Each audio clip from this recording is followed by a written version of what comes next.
Good afternoon, guys. My name's Kim, and I'm going to talk to you today about being a commercial drone pilot.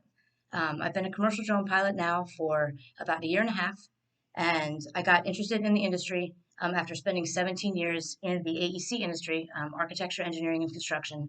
Um, and with my job as a proposal manager, I was in charge of putting together proposals to bid for jobs, work, everything from building a new exit ramp to modernization of a high school to FEMA response. Anyway, I started noticing in different bids the amount of cost that was being spent on manpower was being less, and there was more of a need for drones and the drone industry. For example, a bid for a particular site survey, it would have taken a five-man team approximately 3 to 5 days to do a 200-acre survey. It takes a drone 23 minutes. So that kind of just got me excited a little bit, and I decided I didn't want to write about it anymore. I wanted to do it, and so I went to the Pilot Institute to get my Part 107 because in order to make any money whatsoever with your drone, any photographs, any videos whatsoever, you have to have a Part 107 commercial license from the FAA. So I went to the Pilot Institute, went and got my exam, and from that point on, I've been getting jobs and doing work every single day pretty much for the past year and a half.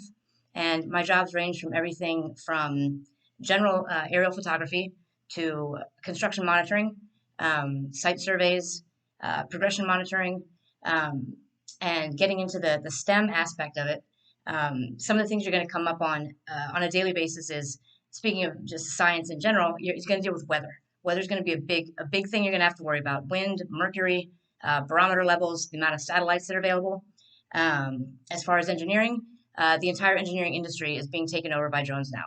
It's oil and gas, bridge and structure inspections, asset inspections, wind turbines, you name it, and drones are doing it. Technology, well, drones, it's AI. So a lot of the flights that I do are orthomosaics of huge site surveys to get, let's say, 800 photos in 20 minutes. And the precision is completely accurate, where they can stitch together an entire 2D map just based on the photos that are done by an AI flight. As far as math, the biggest thing that I have to deal with when it comes to math is batteries. So you have to worry about your battery life and how long the actual event is going to take. So if it's going to be a 30-acre survey, you're looking at maybe 25 minutes. But it depends on if you're going to have panoramics, if you're going to have a complete perimeter, if you're going to be doing the orthomosaics. But battery capacity, also, which you would learn if you got your Part 107, has a lot to do with the weather, with humidity, with your altitude. So that's something that you kind of have to calculate every single day before every single flight to make sure that you have everything that you need in order to accomplish the mission. If I was to tell myself something as a teenager or in college, it would be to go after something that's your passion. Don't be driven by money or the potential money or things that other people tell you that they think you should be into. Because at the end of the day, you want to be happy with what you do. You want to feel accomplished. And, all in all, you want to have a little bit of fun. And I absolutely love working with drones every day. I love to fly.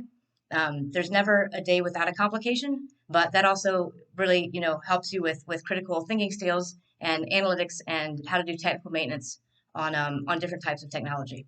So that's a little overview of being a commercial drone pilot, and wish you guys the best. Thanks.